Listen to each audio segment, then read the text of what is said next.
Selamat petang, Saudara. Klik Indonesia Petang kembali hadir menjumpai Anda Jumat 17 Oktober 2025.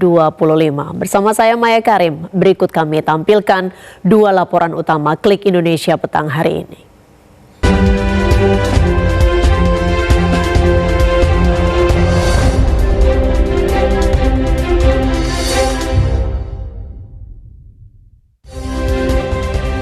Satgas Habema mengungkap peran anggota kelompok kriminal bersenjata KKB yang tewas di Intan Jaya, Papua Tengah.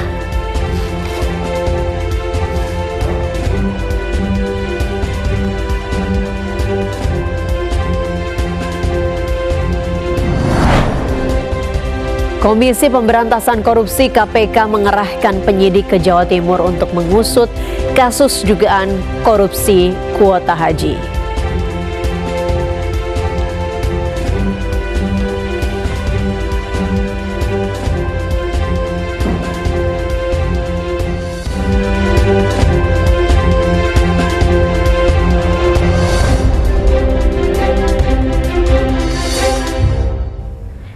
Satuan Tugas Habema mengungkap peran anggota kelompok kriminal bersenjata yang tewas di Saunggama, Kabupaten Intan Jaya, Papua Tengah.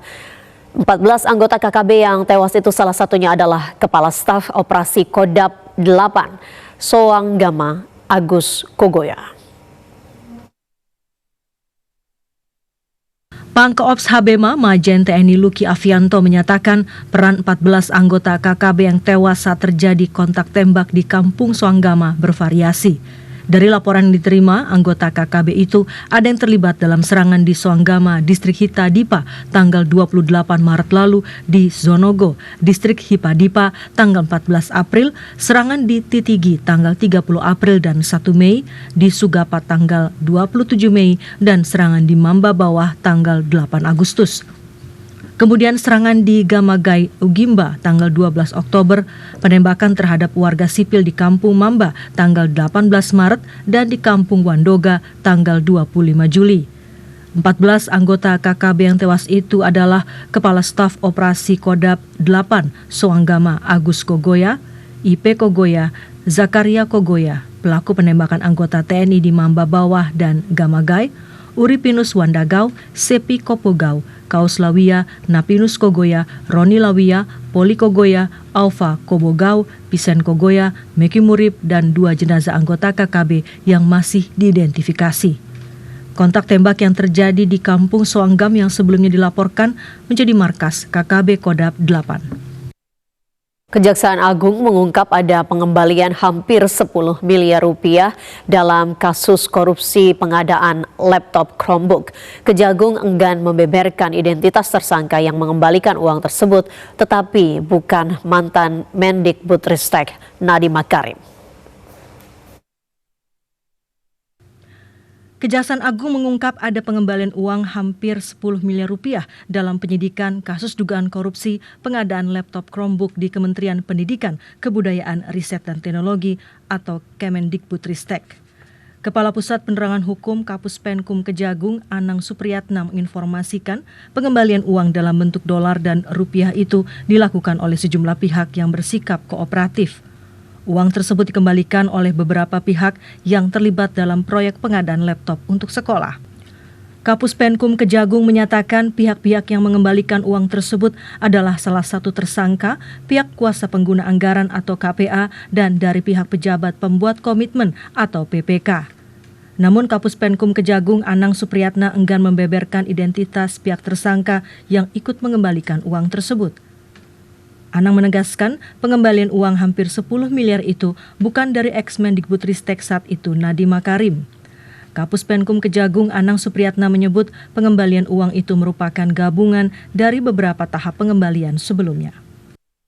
Komisi Pemberantasan Korupsi memperpanjang masa penahanan terhadap 4 tersangka korupsi di Kementerian Ketenagakerjaan terkait kasus pengurusan izin rencana penggunaan tenaga kerja asing atau RPTKA. Juru bicara Komisi Pemberantasan Korupsi Budi Prasetyo menjelaskan, korupsi di Kementerian Ketenagakerjaan itu berhubungan dengan pengurusan izin rencana penggunaan tenaga kerja asing atau RPTKA.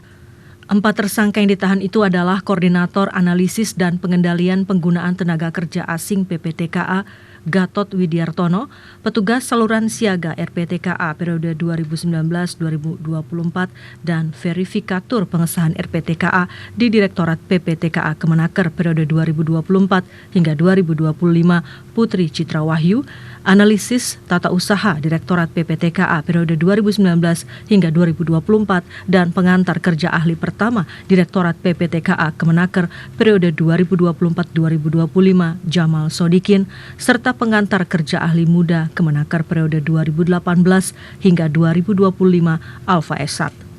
Keempat tersangka itu merupakan pelaksana di Kementerian Ketenagakerjaan dan ditetapkan sebagai tersangka pada 19 Mei serta ditahan oleh KPK pada 24 Juli 2025 untuk 20 hari pertama.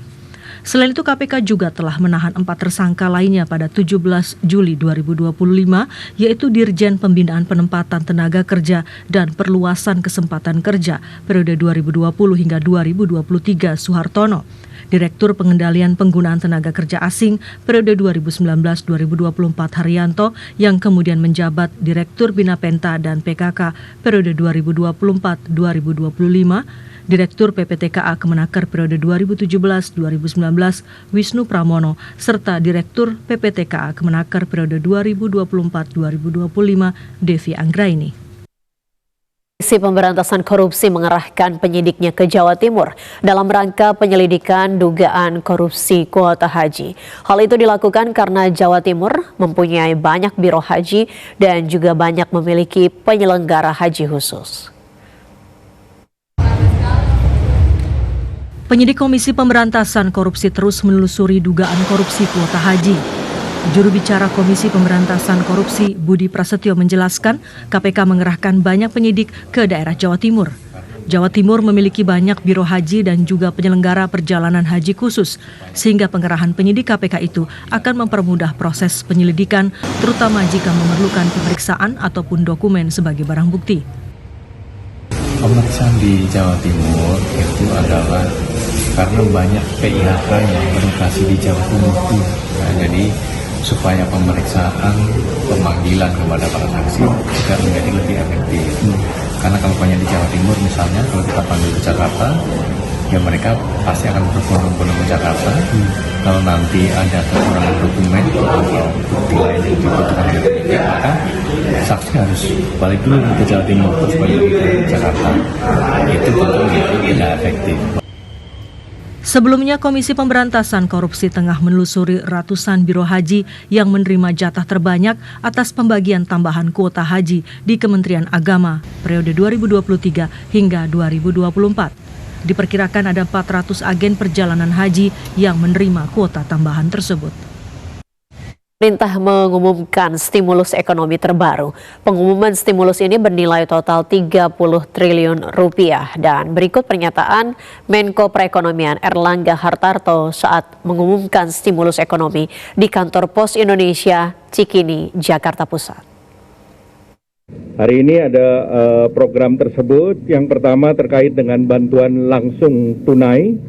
Ini Bapak Presiden minta menambahkan bantuan langsung tunai ini yang akan diberikan pada bulan Oktober, November, dan Desember 2025 dan akan diterima oleh 35.46.783 keluarga penerima manfaat. Dan ini lebih tinggi dari BLT sebelumnya. Dan ini bisa menjangkau kurang lebih 140 juta orang. Kalau kita berasumsi 1 KPM itu adalah ayah, ibu, dan 2 orang anak. Dan ini desilnya 1 sampai 4 berdasarkan data sosial sensus ekonomi nasional. Tambahan BLT ini di luar BLT reguler yang disalurkan melalui Kemensos setiap bulan kepada 20,88 juta keluarga penerima manfaat melalui program Keluarga Harapan dan juga bantuan sembako. Nah, selanjutnya juga pemerintah memberikan bantuan dalam program magang agar memberikan pengalaman kerja bagi para lulusan baru, fresh graduate di dunia, baik itu di dunia usaha, industri, dan BUMN, termasuk lembaga pemerintah dan Bank Indonesia. Program ini untuk mendorong penciptaan lapangan kerja produktif di berbagai sektor. Peserta magang ini gelombang pertama sebanyak 20.000 orang, dan ini sudah dibuka dan mulai bekerja tanggal 20 Oktober ini. Kemudian bulan depan akan dibuka kembali dan ditingkatkan menjadi 80.000 peserta magang, dan seluruh peserta magang diberikan uang saku per bulan yang besarannya sama dengan uang saku daerah, kabupaten, dan kota. Dan di samping itu juga mendapat iuran untuk jaminan kehilangan kerja dan JKM, dan itu tidak memotong uang saku yang diberikan oleh pemerintah. Nah, program ini bulan batch kedua yang 80.000 itu akan dibuka di bulan November. Per hari ini jumlah perusahaan yang mendaftarkan dan menyiapkan posisi kerja ada 1.666 perusahaan. Posisi yang ditawarkan adalah 26.181 lowongan, dan jumlah pelamarnya adalah 156.159 orang. Nah, ini dalam proses ini nanti beberapa perusahaan dan penerima beserta beberapa rektor hadir di sini, baik UI, UNJ, Universitas Pancasila, dan Universitas Negeri. Demikian yang kami umumkan, dan semoga program ini bisa membantu masyarakat dalam kuartal keempat ini. Kementerian Investasi dan Hilirisasi, Badan Koordinasi Penanaman Modal melaporkan realisasi investasi sepanjang kuartal 3 2025 naik 13,9% year on year, yakni sebesar 491,4 triliun rupiah. Penanaman modal asing atau PMA sebesar 212 triliun rupiah dan penyertaan modal negara PMDN 279,4 triliun rupiah dengan serapan tenaga kerja sebanyak 696.478 orang. Kementerian Investasi dan Hilirisasi Badan Koordinasi Penanaman Modal BKPM melaporkan angka ini meningkat secara tahunan year on year 13,9% sebesar 431,5 triliun rupiah. Menteri Investasi dan Hilirisasi Kepala BKPN Rosan Rosrani mengatakan pencapaian ini memenuhi target sebesar 25,8% dari target investasi keseluruhan sebesar 1.905,6 triliun rupiah. Angka ini naik dari capaian triwulan 1 2025 yang sebesar 465,2 triliun rupiah dan capaian triwulan 2 2025 sebesar 477,7 triliun rupiah. Dengan demikian, sepanjang tahun atau periode Januari hingga September 2025, realisasi investasi mencapai 1.434,3 triliun. Sementara itu, berdasarkan sumbernya, realisasi penanaman modal asing PMA kuartal 3 2025 mencapai 212, triliun atau berkontribusi 43,1% pada realisasi investasi keseluruhan. Sedangkan penanaman modal dalam negeri PMDM mendominasi dengan kontribusi 56,9% atau 279,4 triliun. Penyebarannya, walaupun tadi disampaikan didominasi oleh luar Jawa, tapi kalau kita lihat memang penyebaran di luar Jawa ini cukup merata. Investasi dari luar Jawa masih lebih mendominasi dengan kontribusi sebesar 54,1% atau 265,8 triliun. Sedangkan dari Pulau Jawa sendiri kontribusinya sebesar 45,9% atau 225,6 triliun. Kontribusi tertinggi dari kontribusi PMA dan PMDN masih diduduki oleh Jawa Barat, menyusul DKI Jakarta di posisi kedua dalam hal PMDN. Sedangkan PMA posisi kedua ditempati oleh Sulawesi Tengah. Menteri Koordinator Bidang Pemberdayaan Masyarakat Menko PM Muhaimin Iskandar akan membentuk satuan tugas untuk melakukan audit keamanan bangunan yang digunakan untuk kegiatan keagamaan. Kebijakan ini merupakan tindak lanjut dari arahan Presiden Prabowo Subianto untuk memastikan seluruh fasilitas pendidikan dan keagamaan di Indonesia aman dan layak digunakan.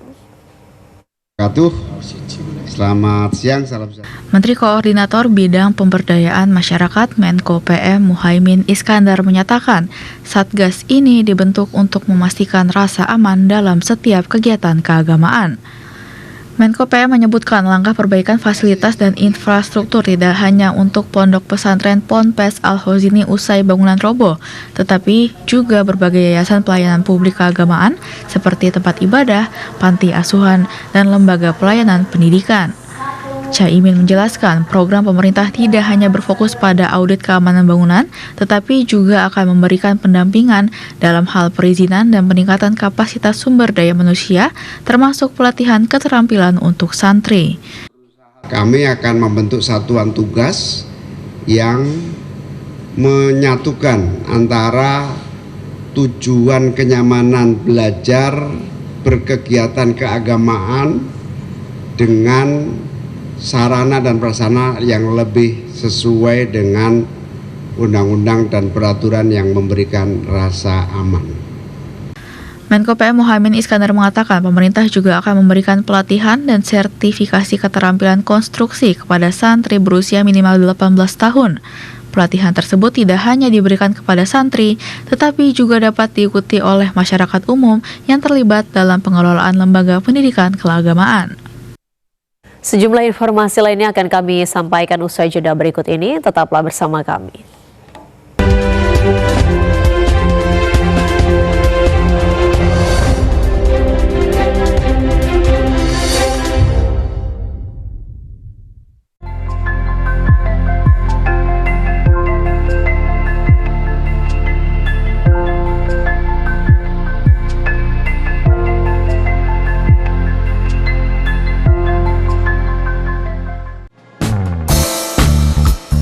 Pusdiklat LPP TVRI akan menyelenggarakan program pelatihan kamerawan untuk masyarakat umum yang akan diselenggarakan pada 10 sampai 14 November 2025 bertempat di Pusdiklat LPP TVRI Jalan Studio Alam, Kota Depok. Informasi pendaftaran dapat menghubungi kontak berikut ini.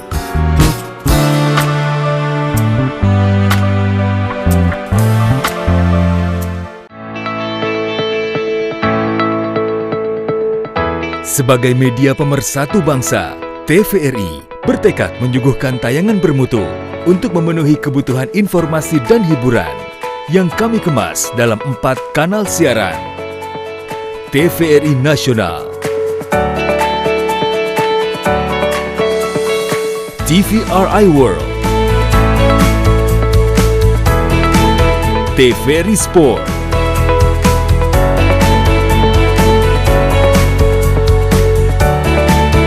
TVRI Stasiun Penyiaran Daerah, TVRI hadir sebagai garda terdepan penyiaran Indonesia yang mendukung Asta Cita. TVRI, media pemersatu bangsa. Selamat datang di Taman Buaya Musik Corner yang pastinya isinya musik semua. Penampilan spesial musisi pilihan, ngobrol bareng host dengan suasana santai dan seru. Boleh nanya nggak? Musisi kesayangan Indonesia. Ruang nyaman untuk menikmati musik dan harmoni. Dipandu host Tata Yang dan Tia Yustia.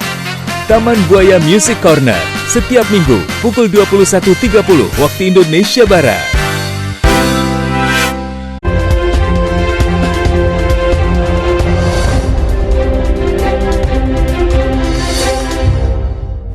Anda kembali lagi bersama kami di Klik Indonesia Petang. Kementerian Koordinator Bidang Pembangunan Manusia dan Kebudayaan Kemenko PMK mendorong percepatan penurunan kasus stunting di Kota Kupang, Nusa Tenggara Timur. Informasi selengkapnya akan disampaikan Diki Balo dari Kupang, Nusa Tenggara Timur. Diki. Ya baik, selamat petang Maya dan juga saudara, benar sekali yang diinformasikan sebelumnya memang Menko PMK RI ini mendorong percepatan penurunan angka stunting di Provinsi Nusa Tenggara Timur karena memang hingga tahun 2025 ini Provinsi Nusa Tenggara Timur menjadi 3 provinsi di Indonesia yang mengalami kasus stunting tertinggi di Indonesia. Untuk itu memang pemerintah terus melakukan koordinasi dan kolaborasi agar percepatan angka stunting di Provinsi Nusa Tenggara Timur dapat terurai dengan baik.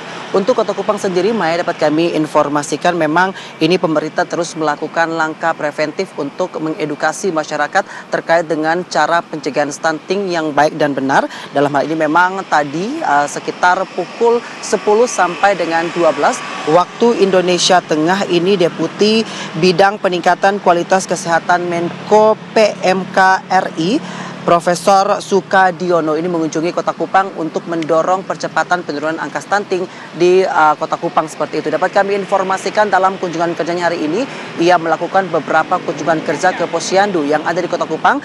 Ini salah satunya adalah Posyandu Kasih Sayang di TDM Kota Kupang untuk meninjau secara langsung bagaimana penanganan kasus stunting di Provinsi Nusa Tenggara Timur. Maya dan juga saudara, memang Kota Kupang sendiri ini salah satu kota di Indonesia yang penurunan stuntingnya tergolong cukup baik, sehingga memang dari target yang diberikan oleh pemerintah pusat seperti itu 18 penurunan angka stunting, namun Provinsi Nusa Tenggara Timur khususnya Kota Kupang ini mendapatkan nilai 16,1%. Itu artinya target yang diberikan oleh pemerintah pusat dilampaui oleh pemerintah di Kota Kupang. Nah saudara, untuk mengetahui bagaimana lengkapnya, mari kita simak bersama cuplikan wawancara kami dengan Deputi Bidang Koordinasi Peningkatan Kualitas Kesehatan Menko PMK RI Profesor Sukadiono berikut ini.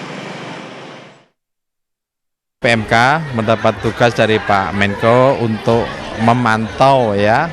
Yang pertama kaitannya dengan program pencegahan stunting.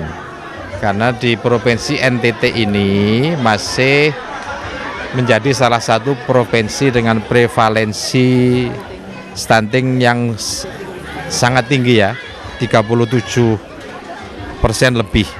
Padahal standar WHO itu kan 20%. Nasional berdasarkan SSGI 2024 itu kan 19,8. Ya, artinya dengan angka 37 lebih itu ini menjadi perhatian khusus bagi kita dan tentu juga untuk menjadi perhatian khusus pemerintah daerah baik provinsi maupun kabupaten kota. Prevalensi angka stunting di Provinsi Nusa Tenggara Timur, khususnya di Kota Kupang ini sudah mengalami penurunan yang sangat signifikan. Namun memang pemerintah Kota Kupang dalam hal ini Dinas Kesehatan juga terus melakukan koordinasi dengan pemerintah pusat, karena memang sempat tadi kami berbicara juga dengan Dinas Kesehatan, Kepala Dinas Kesehatan Kota Kupang, dirinya juga mengatakan bahwa prevalensi angka stunting di Kota Kupang menjadi salah satu pencegahan yang sangat baik dibandingkan dengan kota-kota yang ada di Indonesia. Sementara demikian, Maya, kembali ke Anda. Ya, Diki Balo melaporkan dari Kupang, Nusa Tenggara Timur. Terima kasih, Diki. Ya, saudara, sejumlah informasi terkait dengan program Asta Cita Presiden Prabowo Subianto kami sampaikan dalam segmen berikut ini.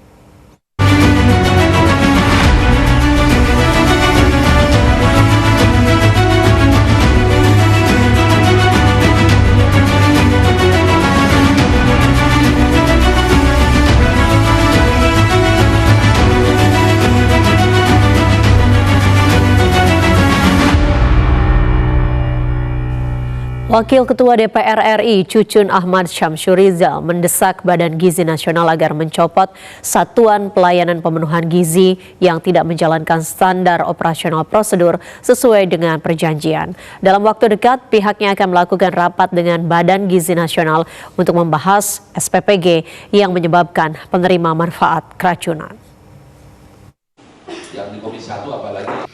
Wakil Ketua DPR RI sekaligus Ketua Fraksi PKB DPR RI Cucun Ahmad Syamsurizal menegaskan akan menutup Satuan Pelayanan Pemenuhan Gizi SPPG yang menyebabkan penerima manfaat keracunan. Cucun menilai kasus keracunan yang kembali terjadi ini bukan persoalan remeh, mengingat di setiap SPPG selain terdapat relawan di bagian dapur dan gudang, Badan Gizi Nasional juga menugaskan 3 orang khusus sebagai kepala SPPG, ahli gizi, dan akuntan. Ketiga orang tersebut bertugas untuk melakukan pengawasan ekstra terhadap bahan baku hingga menjadi makanan yang siap disantap oleh para penerima manfaat. Dalam waktu dekat, pihaknya juga akan segera melakukan rapat bersama BGN agar SPPG yang tidak menjalankan SOP sesuai perjanjian sehingga menyebabkan penerima manfaat keracunan ditutup sementara untuk diproses verifikasi dan fakta integritas ulang jika masih layak beroperasi atau tidak. Karena ini bisa jadi makanan yang sudah kena bakteri karena lama, ya.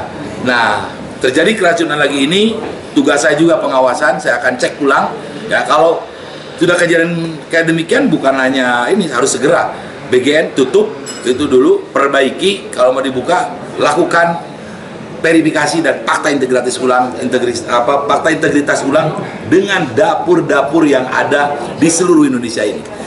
Sedikitnya terdapat 161 orang siswa di SMP Negeri 1 Cisarua yang mengalami keracunan dan dirawat di posko area sekolah.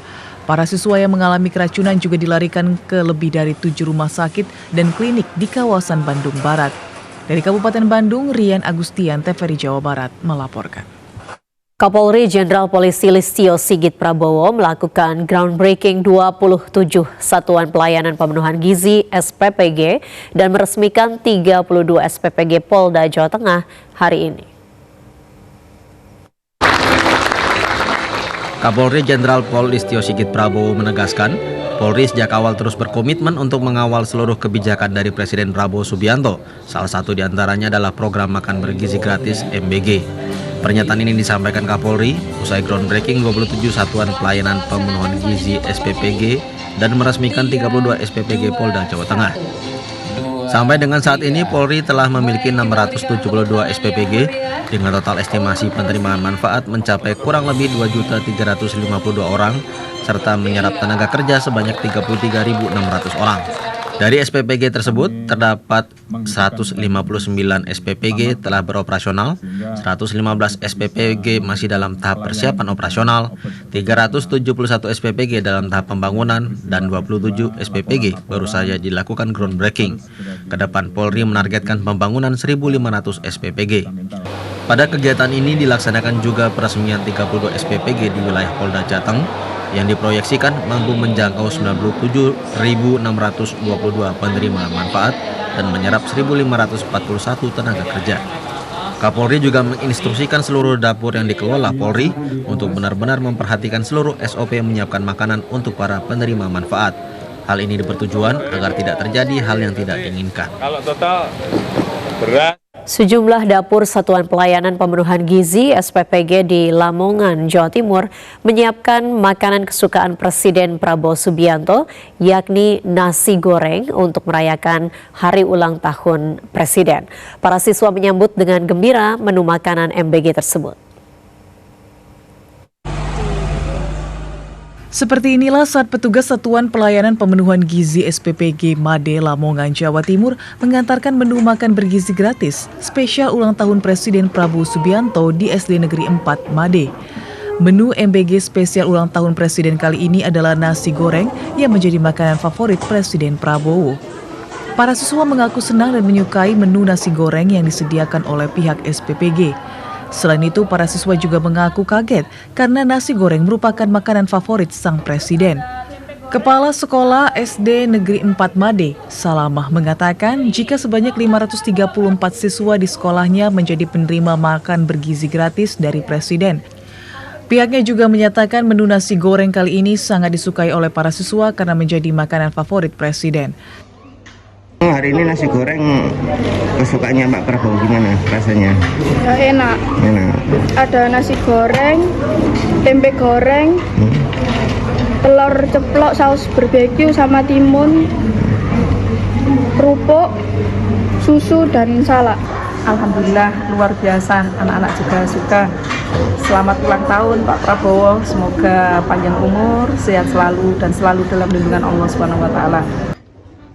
Sementara itu, ahli gizi dari SPPG Made mengaku jika hari ini berdasarkan kebijakan dari Badan Gizi Nasional, seluruh dapur SPPG wajib menyiapkan menu MBG nasi goreng.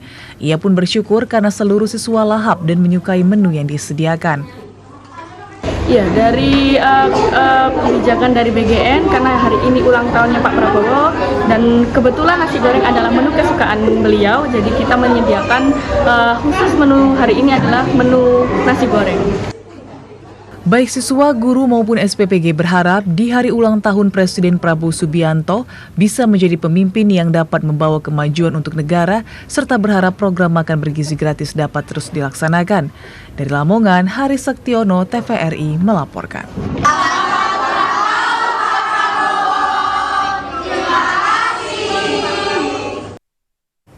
Pemerintah Kabupaten Bojonegoro, Jawa Timur menggelar bimbingan teknis mekanisme pinjaman dan pemanfaatan aset desa untuk mengembangkan koperasi Desa Merah Putih. BIMTEK ini bertujuan untuk memberikan pemahaman menyeluruh tentang tata cara pengajuan pinjaman daerah, pengelolaan aset desa, serta strategi pengembangan koperasi yang berkelanjutan. Pemerintah Kabupaten Bojonegoro, Jawa Timur terus mendorong penguatan ekonomi berbasis desa, salah satunya melalui bimbingan teknis mekanisme pinjaman. BIMTEK ini untuk memberikan pemahaman tentang pendanaan dan pemanfaatan aset desa dalam mendukung pengembangan rencana bisnis koperasi desa Kelurahan Merah Putih. Kegiatan ini diikuti oleh seluruh kepala desa dan camat se-Kabupaten Bojonegoro. Dalam kegiatan tersebut, para peserta mendapatkan materi dari berbagai narasumber yang membahas aspek hukum, administrasi, teknis pengelolaan barang milik daerah, dan juga mekanisme pengajuan pinjaman ke Bank Himbara, dalam hal ini di Bojonegoro melalui Bank BNI. Selain itu, mereka juga dibekali strategi pengembangan usaha koperasi agar mampu berperan sebagai motor penggerak ekonomi lokal di tingkat desa dan kelurahan. Saat ini telah berdiri dan berbadan hukum sebanyak 419 koperasi Desa Merah Putih dan 11 koperasi Kelurahan Merah Putih, sehingga total ada 430 koperasi yang tersebar di seluruh wilayah kabupaten. Dari jumlah tersebut, 3 koperasi diantaranya sudah beroperasi secara aktif, sementara itu dari total 450 koperasi yang terdaftar, baru 338 koperasi yang telah memiliki akun SIM Kopdes Jatim sebagai sistem digital untuk memperkuat tata kelola koperasi di tingkat desa. Jaminan menggunakan dana desa, dan ternyata juga desa itu juga akan mendapat keuntungan pada saat koperasi desa ini sudah berkembang dan sudah ada SEU yang bisa dilakukan. Pemerintah Kabupaten Bojonegoro menegaskan kegiatan BIMTEK ini merupakan bagian dari komitmen untuk mewujudkan tata kelola aset desa yang profesional serta mendorong lahirnya koperasi yang berdaya saing, mandiri, dan mampu menjadi penopang utama perekonomian masyarakat pedesaan. Dari Bojonegoro, Sumali melaporkan. Pemerintah Pekon Lemong, Kecamatan Lemong, Kabupaten Pesisir Barat Lampung bersama Badan Usaha milik Desa Muloh Tungga membangun unit usaha ayam petelur dalam upaya mendukung cita-cita Presiden di bidang ketahanan pangan. Pemerintah Pekon Lemong, Kecamatan Lemong, Kabupaten Pesisir Barat Lampung bersama Badan Usaha milik Desa Muloh Tungga membangun unit usaha ayam petelur. Pengembangan usaha ayam petelur merupakan salah satu langkah strategis untuk memenuhi kebutuhan telur bagi ribuan warga Pekon Lemong, Kabupaten Pesisir Barat Lampung, serta menciptakan lapangan kerja baru bagi masyarakat. 1.000 ekor ayam petelur telah disiapkan dalam program tersebut dengan sumber dana berasal dari 20% alokasi dana desa tahun anggaran 2025. Hingga kini progres pembangunan telah mencapai 80% dan tinggal menunggu penyerahan ayam dari pihak perusahaan. Usaha ini ditargetkan dapat beroperasi pada bulan November mendatang. Pratin Pekon Lemong Sumar Winata menyebut usaha ayam petelur dipilih karena tingginya kebutuhan akan telur di tengah masyarakat, namun selama ini masih bergantung dari pasokan luar daerah. Saya harap nanti kalau memang sudah berjalan, saya harap untuk Ketua Bundesnya kelola secara benar, karena ini kita membantu program Bapak Prabowo untuk ketahanan pangan di Pekon. Mudah-mudahan ketahanan pangan 2025 ini ke depannya lebih maju, lebih efektif. Rencana ke depan setelah terpenuhi kebutuhan masyarakat, kita memang mau ada rencana untuk keluar dari daerah kita ini, ya, atau istilahnya dijual keluar. Harapannya mudah-mudahan masyarakat dengan adanya budidaya ayam petelur ini, masyarakat akan terbantu, minimal dia orang yang membutuhkan telur itu bisa mendapatkan dengan harga murah. Pemerintah Pekon juga meminta dukungan pemerintah daerah untuk membangun akses jalan di Pemangku 5 dan 6, tempat di mana unit usaha tersebut berada. Jalan tersebut hingga saat ini masih tanah liat dan sering menyulitkan aktivitas warga khususnya saat musim hujan. Padahal jalan tersebut merupakan akses menuju sekolah dasar dan sekolah menengah pertama yang digunakan anak-anak untuk mengenyam pendidikan. Andre Alessande, TVRI Lampung, melaporkan.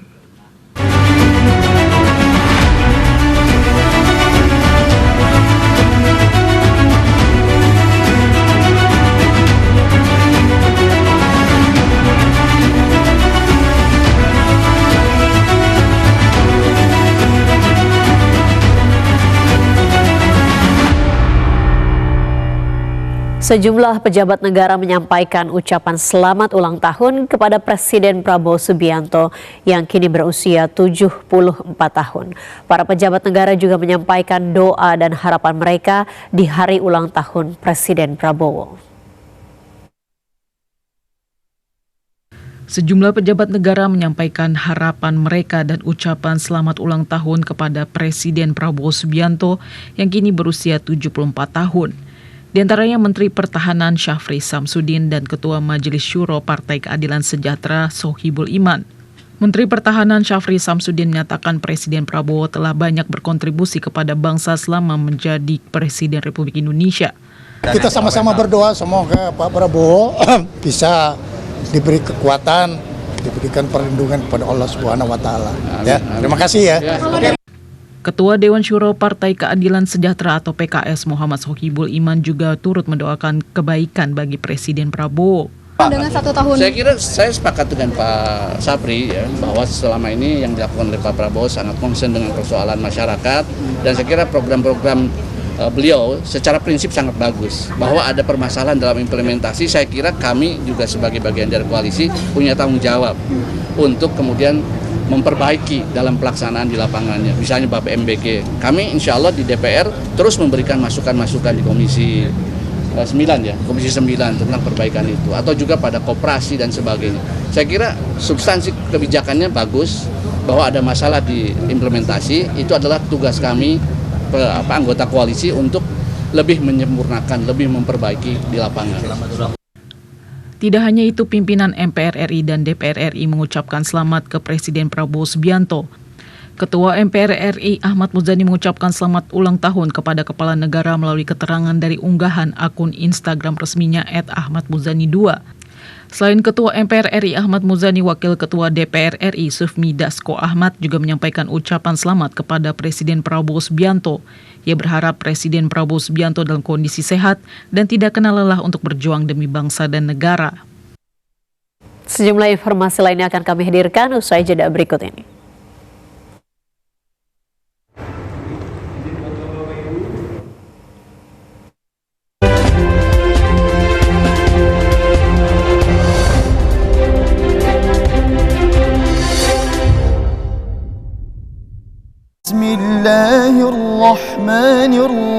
Sebagai seorang musafir yang sedikit berjalan kemudian mampir di bawah pohon dan dilanjutkan lagi. Tetapi bagaimana dengan orang yang justru menikmati dunia ini, Kiai? Silakan dilanjutkan lagi. Sesuatu yang negatif sesungguhnya. Makanya judul ini bicara Muslim anti-hedon, negatif. Emang Islam tidak melarang sih sebetulnya, tidak melarang untuk menikmati kehidupan. Makanya Allah menurunkan kita ke dunia ini ya. Tapi jangan lupa pada akhirat. Start your day informed. Stay updated and finish strong.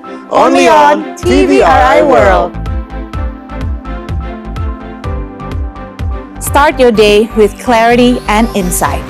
Starting Point brings you all the top stories, key headlines, and live updates. Every weekday morning, 8 to 9 a.m.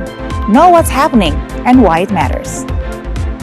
Midday, stay informed with Newswatch, your trusted source for fast, reliable news from Indonesia and around the globe. Join us Monday to Friday, 1:30 to 2 p.m. Then, as the day concludes, tune in to World Today from 5 to 6 p.m. A complete roundup of global events, expert insights, and stories that shape our world. From morning to evening, stay with TVRI World. Bringing you trusted news every step. of the way. Satu langkah yang membawamu kehilangan segalanya. Tidak hanya menghancurkan tubuh dan pikiranmu, namun juga masa depanmu. Berhenti sebelum terlambat. Pilihan ada di tanganmu. Masa depan atau kehancuran. Jauhi narkoba. Selamatkan generasi Indonesia dari kehancuran.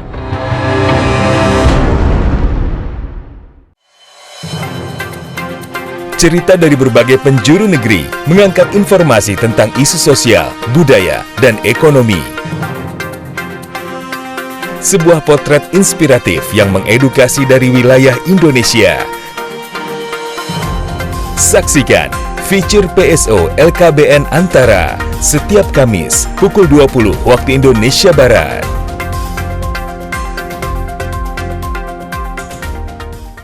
Assalamualaikum. Waalaikumsalam. Kisah keseharian Ali, seorang pengurus masjid yang sederhana, cerdas, dan kocak. Ia dihadapkan pada beragam cerita yang terjadi di lingkungan sekitar masjid. Mau kemana kamu nih? Ada urusan ya? Urusan musola. Bagaimana keseruan kisah Ali dan para warga? Marbot Ali, setiap Jumat pukul 20 waktu Indonesia Barat.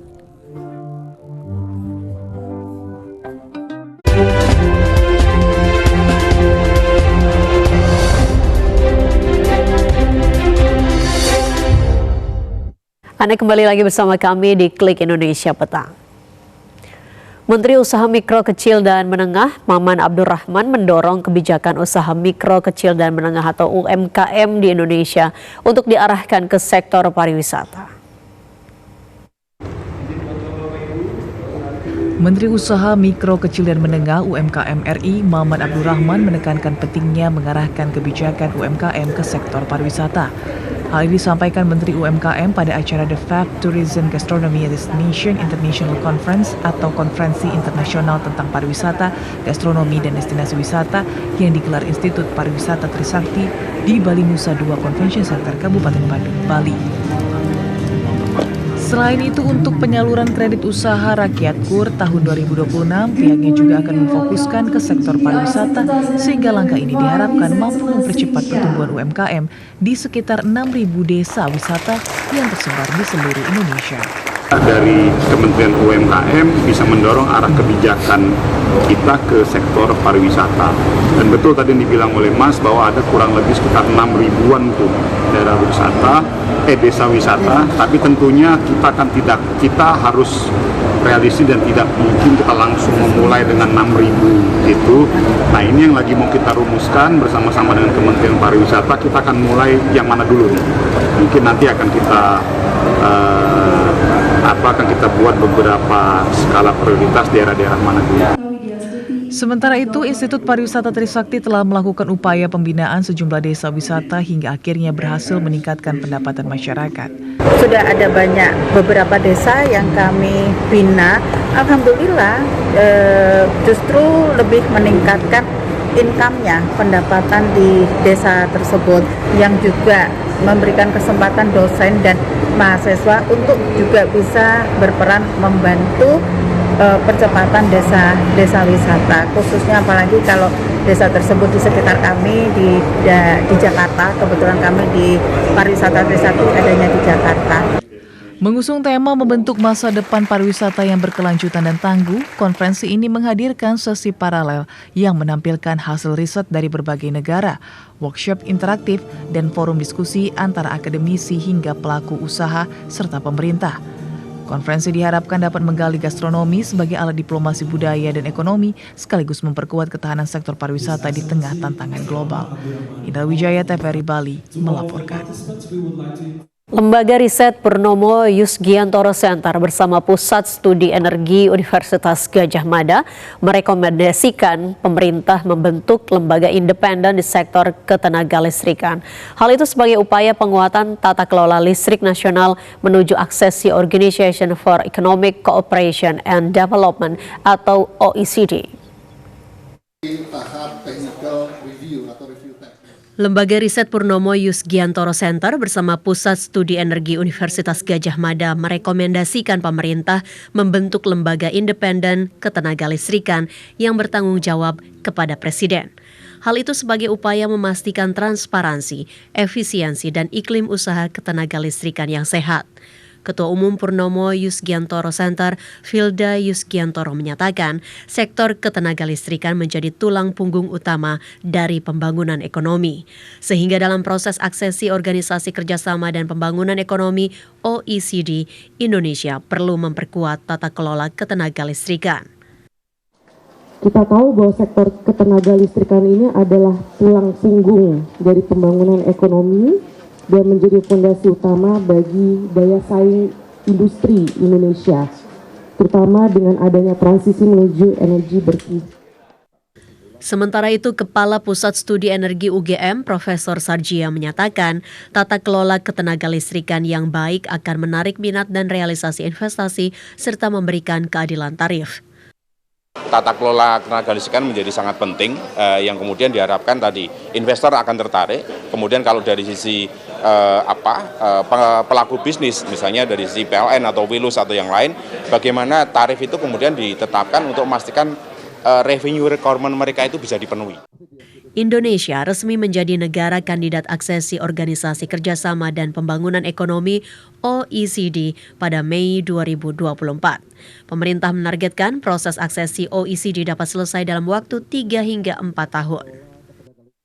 Kementerian Komunikasi dan Digital menggelar Forum Talenta Digital untuk menyinergikan dan memetakan data pelatihan keterampilan digital yang telah diselenggarakan oleh berbagai pihak. Forum ini mendorong percepatan transformasi digital melalui sinergi dan kolaborasi antar ekosistem pelatihan digital.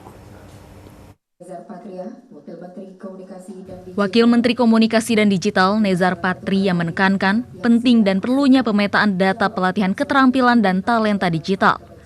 Selama ini pelatihan talenta digital telah banyak digelar oleh kementerian, lembaga sertifikasi hingga edutech.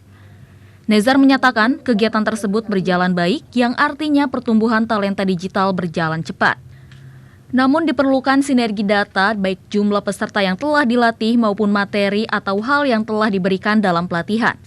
Data tersebut dibutuhkan untuk pemetaan keterampilan digital sehingga dapat dilakukan juga pemetaan untuk penyesuaian antara penawaran dan kebutuhan talenta digital.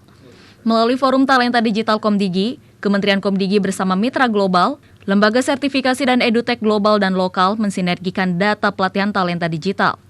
Wamenkomdigi berharap forum ini dapat menjadi wadah sinergi dan kolaborasi data pelatihan guna memperkuat talenta digital Indonesia sehingga dapat mempercepat transformasi digital. Kita coba himpun datanya dan lalu kemudian kita akan lihat, kita akan petakan dan nantinya akan ada satu arahan-arahan ya untuk makin menajamkan, makin mengefisienkan, makin mengoptimalkan program pelatihan talenta digital di Indonesia. Wamenkomdigi Nezar Patria menegaskan sinergi data pelatihan digital diperlukan agar kebijakan lebih terarah. Indonesia membutuhkan 9 juta talenta digital pada tahun 2030. Sehingga melalui sinergi dalam Forum Talenta Digital Komdigi ini diharapkan dapat memangkas gap atau kesenjangan talenta digital. Pengurus Besar Nahdlatul Ulama (PBNU) menyepakati kerjasama dengan perusahaan pengelolaan sampah dari Taiwan untuk membangun industri pupuk organik. Pupuk organik tersebut nantinya akan digunakan untuk menghasilkan produk agrikultur non-kimia. Ketua Umum PBNU Yahya Khalil Stakuf melakukan penandatanganan Memorandum of Agreement dengan perusahaan asal Taiwan Radiance Agritech dalam kerjasama pengolahan limbah makanan menjadi pupuk organik. Ketua Umum PBNU Yahya Khalil Stakuf menjelaskan dengan adanya produk pupuk organik tersebut akan digunakan untuk didistribusikan kepada para petani yang masuk ke dalam jejaring NU di seluruh Indonesia. Dengan menggunakan pupuk organik diharapkan akan ada bahan pangan organik untuk konsumsi masyarakat Indonesia. Ini bukan hanya untuk meningkatkan produksi, tapi pupuk yang ada di sana itu juga akan memperbaiki memperbaiki kondisi tanah pertanian yang selama ini sudah terlalu banyak tercemar oleh pupuk-pupuk kimianya. Nah, diharapkan nanti hasil pertaniannya akan lebih baik secara kualitas maupun kuantitas, dan kemudian hasil pertanian itu sendiri itu nanti akan dipasarkan dengan memanfaatkan jejaring NU juga. Ketua Umum PBNU Yahya Khalil Stakuf mengatakan PBNU akan memanfaatkan jejaring NU tidak saja untuk menyalurkan pupuk organik dan pemasaran produk pertanian tersebut, namun juga untuk mendapatkan sampah makanan yang akan digunakan sebagai bahan pembuat pupuk organik. Beberapa atap ruang kelas Sekolah Dasar Negeri Cibitung 01 di Desa Cibitung Tengah, Kecamatan Tenjolaya, Kabupaten Bogor, Jawa Barat mengalami kerusakan parah selama bertahun-tahun. Kondisi tersebut mengancam keselamatan siswa dan guru saat proses belajar mengajar berlangsung. Selama 15 tahun, siswa di Sekolah Dasar Negeri Cibitung 01, Tenjolaya, Kabupaten Bogor, Jawa Barat, belajar di ruang kelas yang tidak layak. Kondisi sekolah dasar ini sangat memprihatinkan. Para siswa melaksanakan kegiatan belajar mengajar di ruang kelas yang beratap rusak serta dindingnya retak.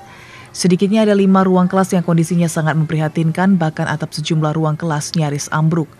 Siswa dan guru masih menggunakan ruang kelas tersebut untuk kegiatan belajar mengajar meskipun dipenuhi rasa ketakutan dan mengancam keselamatan. Kondisi tersebut membuat para siswa tidak nyaman, khususnya bila saat musim hujan karena ruang kelas bocor hingga banjir. Saat hujan, pihak sekolah terpaksa harus menghentikan kegiatan belajar mengajar dan memulangkan anak didiknya lantaran atap ruang kelas yang bolong dan tidak bisa menahan air hujan. Dari kelas 1.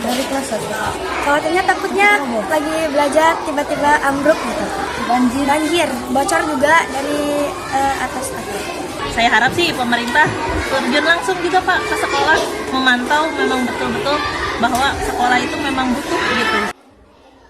Pihak sekolah berharap adanya perhatian dari pemerintah untuk memperbaiki bangunan sekolah ini agar kegiatan belajar mengajar lebih nyaman.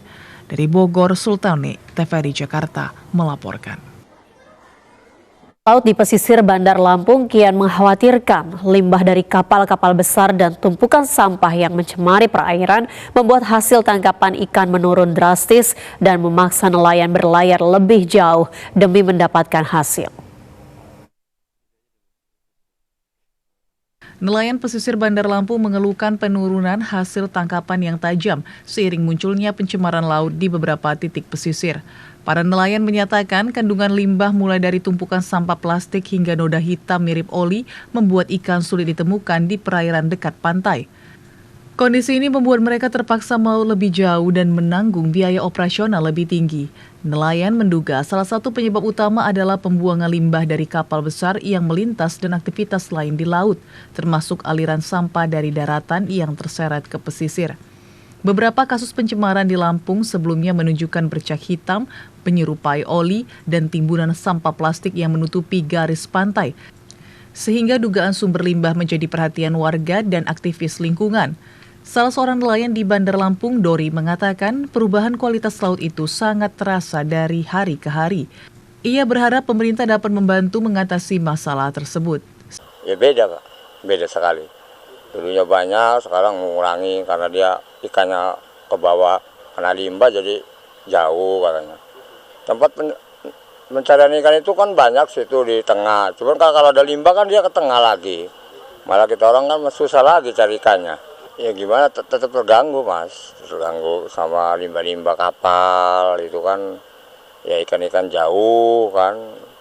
Ya gimana, nelayan lah diusahain sama pemerintah supaya menanggulangi limbah itu. Satria dan Rinaldo, Wilham, TVRI Lampung melaporkan.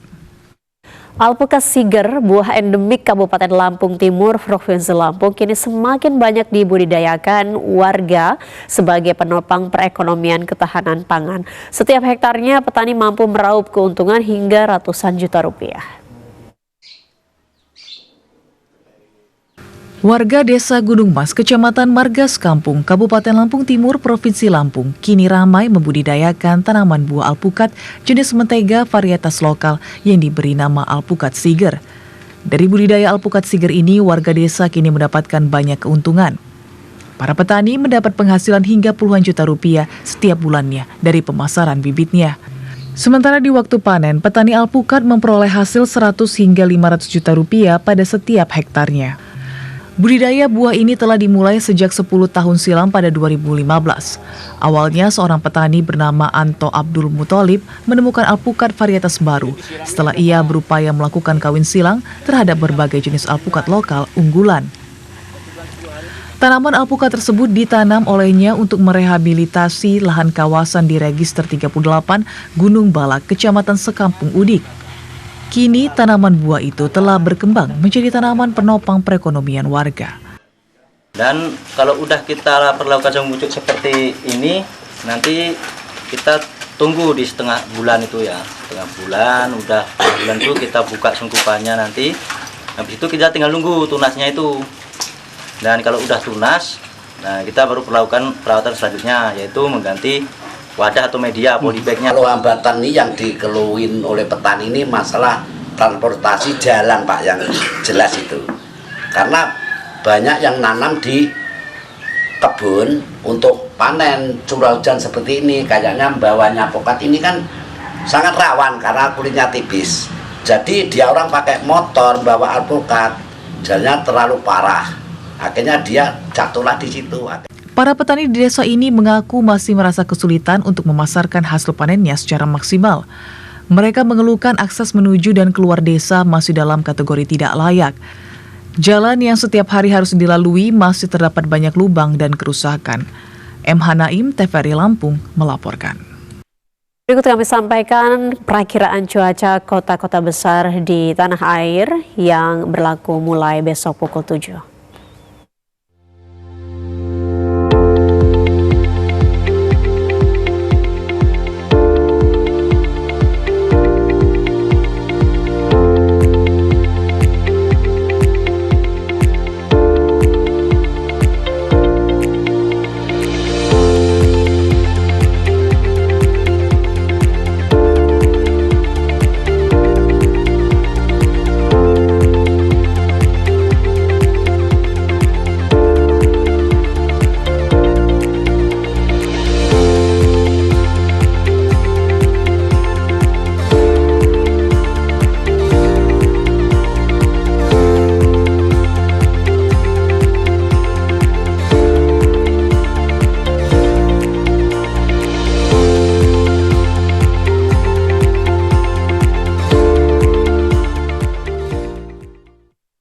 Informasi tadi sekaligus menutup jumpa kita di Klik Indonesia petang hari ini. Saya Maya Karim, mewakili kerabat kerja bertugas, pamit undur diri, selamat malam dan sampai jumpa.